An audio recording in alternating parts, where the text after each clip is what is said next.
आज national news centre special में बात सऊदी अरब की। जिस देश के कुएं कभी सोना उगलते थे, उस देश की अर्थव्यवस्था आज लड़खड़ा रही है। नौकरी गंवाने के बाद 10,000 से ज्यादा भारतीय मजदूर और नौकरी करने वाले पैसे की कमी की वजह से सऊदी अरब में भूख से तड़प रहे हैं और इसकी सबसे बड़ी वजह है तेल के एक्सपोर्ट पर टिकी हुई इकोनॉमी का डामाडोल हो जाना।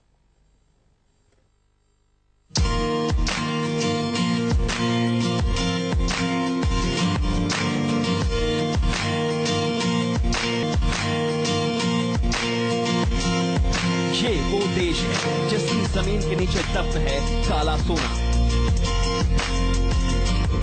जहाँ के कुएं कभी अबूत दौलत उगलते थे, जहाँ शानो शौकत ऐसी थी कि आंखें खुली की खुली रह जाएं, जहाँ की जमीन से निकला तेल दुनिया की दौलत को अपने देश में ले आता है।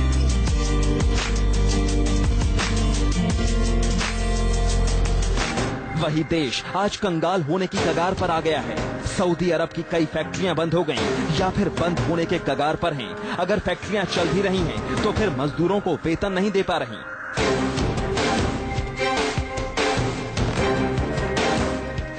बहुत परेशान है सर, हमें आप बुला लीजिए जितना जल्दी। सर बच्चे हम बहुत ज्यादा परेशान हैं सर। बस हाँ सर, यही उम्मीद है सर। भाईजान ये हमें बुलाइए सर, हमें बचाइए, हम बहुत ज्यादा परेशान हैं। अब सवाल ये है कि क्या अरब का खजाना खाली हो गया है?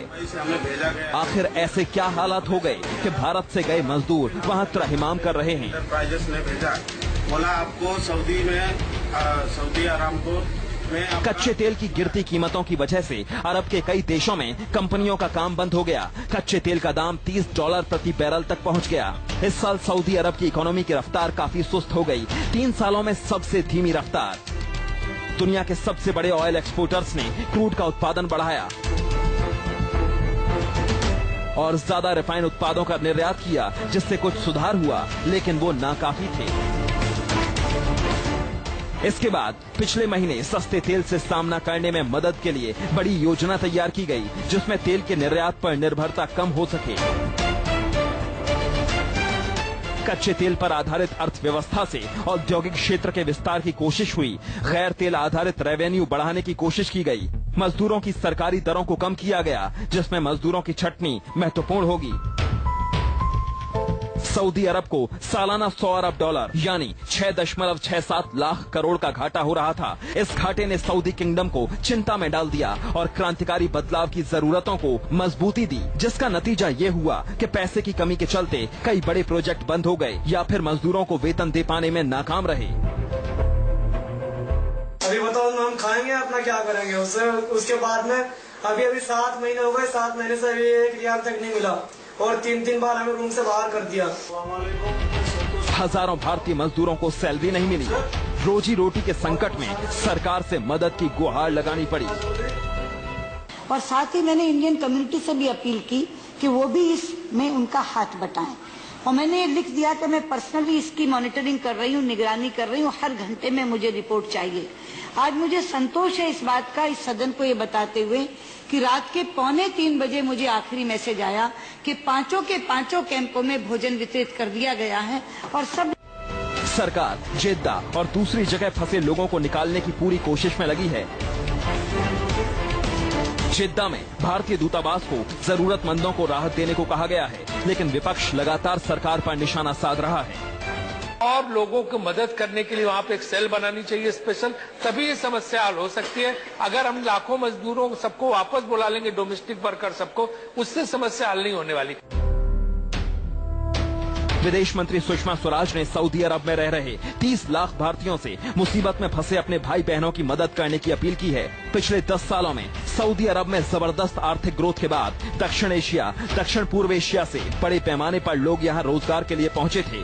इनमें सबसे ज्यादा ऑयल इंडस्ट्री और कंस्ट्रक्शन कंपनी में कम मजदूरी पर काम करने वालों की संख्या है। Bureau report, news 24। ज्यादा दिन पहले की बात नहीं जब सऊदी अरब में सिर्फ रेगिस्तान दिखाई देता था। लेकिन जब दुनिया भर में तेल का कारोबार बढ़ा तो सऊदी की तकदीर बदल गई।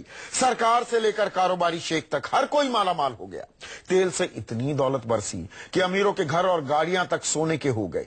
लेकिन अब दौलत से पूरे होने वाले हर शौक पर संकट मंडराने लगा है।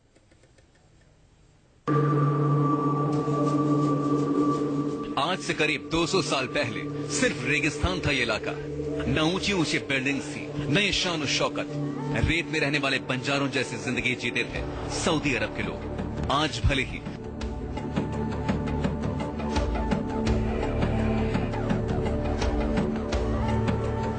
यहाँ के शेख दुनिया के सबसे अमीर लोगों में शामिल हों, लेकिन 200 साल पहले गरीब देश समझा जाता था सऊदी अरब।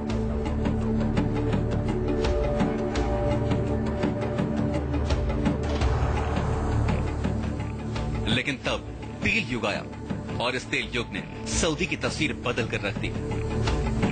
तेल की खपत जैसे जैसे बढ़ी, दुनिया की नजरें घूमी सऊदी अरब की तरफ, जहां तेल का इतना अंबार था कि शायद जो कभी जिंदगी भर खत्म ना हो।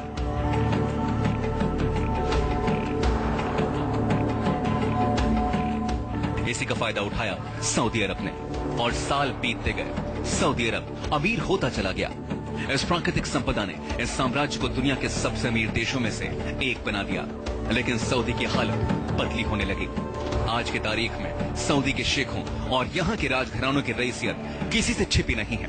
दुनिया में अगर कहीं सोने के महल, सोने की कारें, सोने का हवाई जहाज देखने को मिलता है तो वो सऊदी अरब में ही दिखाई देते हैं।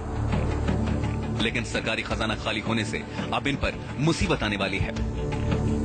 सऊदी के शेखों के ऐशो आराम के किस्से पूरी दुनिया में मशहूर हैं। देखिए, ये सऊदी के सबसे अमीर शेखों में से एक हैं, अल वलीद। और ये होटल नहीं, अल वलीद का आलीशान महल है, जहां कई कमरे खालिस सोने के हैं। ये शेख का पुतला भी सोने का है। अब देखिए, इस शेख का अपना खुद का बोइंग 747। इसके अंदर देखेंगे तो आप दांतों तले उंगलियां दबा लेंगे। इस प्लेन के अंदर भी हर चीज सोने की है। यह प्लेन नहीं, हवा में उड़ता हुआ 5 स्टार होटल है। दिव्या अग्रवाल के साथ ब्यूरो रिपोर्ट, न्यूज़ 24।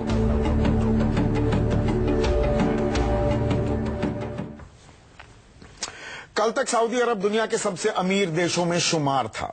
लेकिन एक चीज जो इस देश को दुनिया से अलग करती थी, वो इस देश का सख्त कानून।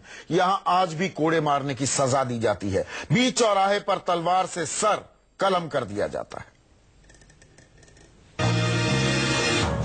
21वीं सदी है। सऊदी अरब ने तरक्की के मामले में कई शक्तिशाली देशों के साथ दौड़ लगाई, लेकिन सजा देने का कानून जो सऊदी अरब में है वो आज भी पाषाण युग का है। सऊदी अरब अपने सख्त कानून के लिए दुनिया भर में बदनाम है। छोटे से जुर्म पर भी यहाँ लंबी कैद, कोड़े, पत्थर मारने और सिर काटने जैसी सजा दी जाती है। यहाँ लगभग हर दिन एक शख्स को मौत की सजा दी जाती है।